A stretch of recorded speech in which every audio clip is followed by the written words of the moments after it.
हे everyone, good afternoon, good evening. तो actually मैं थोड़ा बिजी था, इसलिए 1 जून से जो हमारा प्लान था 30 डेज चैलेंज स्टार्ट करने का, वो हम लोग नहीं कर पाए।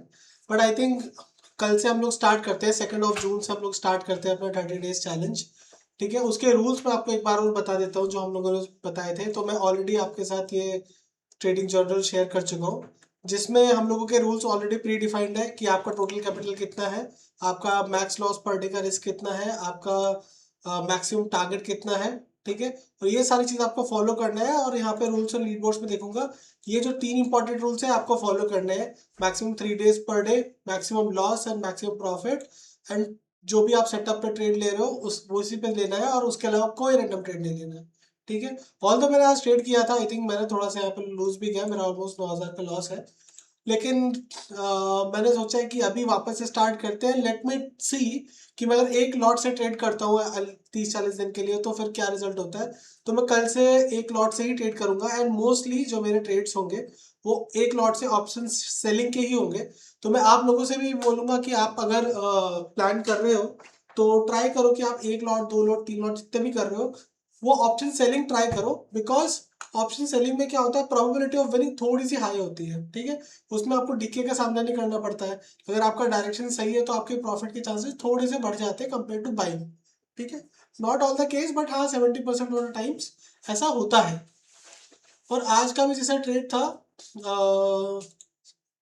आप देखोगे यहाँ पे कहीं पे मुझे सपोर्ट लग रहा था। यहाँ पे सपोर्ट लेने के बाद जब मार्केट ने यहाँ पे एक पॉजिटिव कैंडल बनाया, मैंने यहाँ पे ट्रेड लिया था, बट इवेंचुअली उसने नीचे आके मेरा एसेलेट कर दिया।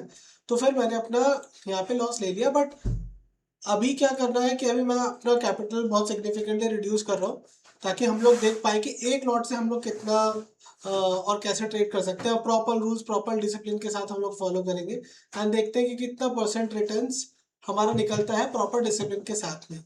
पॉजिटिव हो नेगेटिव हो डजेंट मैटर, मंथ के आखिरी में देखेंगे हम लोग क्या रहेगा क्या नहीं रहेगा।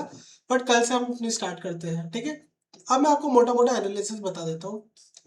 ये जो मैंने लेवल्स यहाँ मार्क करे हैं, ये हमारे लॉन्ग टर्म के लेवल्स हैं। ये हमारा काफ़ी स्ट्रॉन्ग रेजिस्टेंस है और ये काफ़ी स्ट्रॉन्ग सपोर्ट है। ठीक है, अब इन दो लेवल्स को हमेशा याद रखना है। लॉन्गर रन में जब भी मार्केट इन पे आएगा, हम लोग यहाँ से एक ऊपर के लिए शॉर्ट टर्म 100, 150, 200 पॉइंट का बाउंस एक्सपेक्ट कर सकते हैं, और यहाँ से एक अगेन 100, 150, 200 पॉइंट का फॉल ऑफ एक्सपेक्ट कर सकते हैं।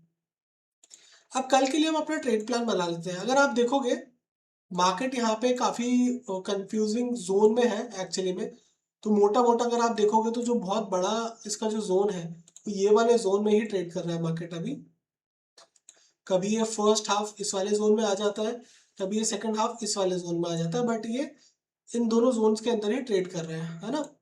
तो अभी अगर हम लोगों को थोड़ा सा प्लान बनाना है तो थोड़ा सा ये मार्केट अभी मैं सही बताऊं तो कंफ्यूजिंग है, बट स्टिल अगर हम लोगों को ऐसा है कि एक लॉट से हमें ट्रेड करना है, उसके आपसे प्लान बनाना है, तो हम यहाँ पे प्लान बनाते हैं। पहला, अगर मार्केट कहीं पे भी गैप अप खुलता है इस एरिया में, और मुझे या तो ये इस एरिया में मिलता है या फिर इस वाले रेजिस्टेंस के पास मिलता है 23,700, तो अगेन मैं एक डाउन साइड का ही पोजीशन बनाने का प्रेफर करूंगा। ठीक है, मैं यहाँ से एक नीचे का ही ट्रेड प्रेफर करूंगा। और मार्केट अगर यहाँ कहीं भी खुलता है तो मार्केट का मैं या तो वेट करूंगा कि वो यहाँ पे आए 23,200, 300 के आसपास, और यहाँ से अगर मार्केट इस लेवल के ऊपर खुलता है कहीं पे भी, तो फिर मैं एक प्राइस एक्शन देखूंगा कि प्राइस एक्शन बना रहा है नीचे की साइड का, और फिर एक मैं यहाँ तक का टारगेट ले सकता हूँ। मेरे वैसे भी 60, 70, 80, 100 पॉइंट का टारगेट होता है। लेकिन अगर मार्केट गैप डाउन खुलता है, इसके आसपास खुलता है, तो मैं वेट करूंगा कैसा रिएक्ट कर रहा है। यहाँ पॉजिटिव प्राइस एक्शन दिखेगा तो मैं एक पुल बैक के हिसाब से यहाँ पे एक ट्रेड लूंगा। ठीक है, और दूसरा, यहाँ मुझे कहीं भी ऊपर मिला तो भी मैं नीचे का ट्रेड प्लान करूंगा। तो मेरे 3 कंडीशन है। Flat to light gap up में मैं नीचे का प्लान करूंगा, सबसे ऊपर रेजिस्टेंस के ऊपर खुलेगा तो भी मैं नीचे का प्लान करूंगा, और गैप डाउन में मैं एक ट्रेड ऊपर का पुल बैक प्लान करूंगा। ये मेरा सिंपल सा प्लान है, इसमें कोई कॉम्प्लिकेटेड नहीं है। यही मेरा प्लान है और मैं यही कल फॉलो करूंगा। और कल से हम लोग अपना स्टार्ट करेंगे 30 डेज चैलेंज। अगर आपको और जानकारी लेनी तो आप इस वीडियोस को रेफर कर सकते हो। आप यहाँ पे मैंने बनाई हुई है 30 डेज चैलेंज की, इसमें मैंने सारे रूल्स, सारी चीज़ें आप लोगों को समझाई है। इसमें ट्रेडिंग जर्नल भी फ्री है।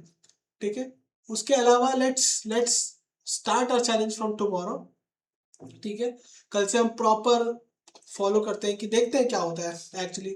आपको पता ही है मैं मेरा पोजीशन थोड़ा सा हैवी रहता है, बट स्टिल एक लॉट से ट्राई करके देखते हैं, ताकि जो छोटे कैपिटल से लोग ट्रेड करते हैं वो भी एक्चुअली में देख पाए कि एटलीस्ट छोटे कैपिटल से भी ट्रेडिंग हो सकती है, एंड छोटे कैपिटल से भी आप धीरे धीरे करके रिटर्न बना सकते हो, है ना। तो let's take this challenge and let's start from tomorrow. ये आप ट्रेड प्लान ध्यान रखना, आई थिंक एंड सिमिलर जो बैंक निफ्टी में ट्रेड करते हैं उनके लिए भी सिमिलर ही है, बट मेनली मैं निफ्टी और सेंसेक्स में ट्रेड करता हूँ, तो इसलिए मैंने आपको ये ट्रेड प्लान शेयर किया। ओके, चलो मिलते हैं फिर हम लोग नेक्स्ट टाइम कल। Thank you, bye.